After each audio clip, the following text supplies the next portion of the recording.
Ну, вось, я наведаў бы Курапаты, это абавязкова, бо это сэрца Беларусі, акрываўленае сэрца Беларусі, рэпрэсіі 30-х гадоў, знішчаўшыя беларусаў, рэпрэсіі пасляваенныя, потым пачаліся рэпрэсіі ў 20, ну, і ў 10-м годзе былі, і ў 20-м годзе. І беларусы жылі ў гэтых рэпрэсіях, і Курапаты сталі сімвалам болю беларусаў і этих рэпрэсій. Эміграцыя — это тоже рэпрэсія. Ты з'язджаеш у іншую краіну, ну, што там, табе вельмі добра, это тоже рэпрэсіі.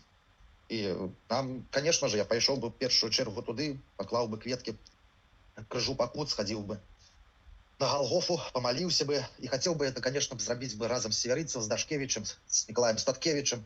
Ну, вось, бо я их лічу сапраўднымі героямі, вось, сынамі бацькаўшчыны. Я заўсёды быў з імі, я заўсёды их вспоминаю. Вось, без іх Беларусі я не бачу такой, якая была з імі, калі вы памятаеце пратэсты, арганізацыя акцыяў. Вось, ну і, конечно же, мою святую любимую Лагойшчыну, якую я вельмі люблю. Зараз заплачу таким пытанням. Вось.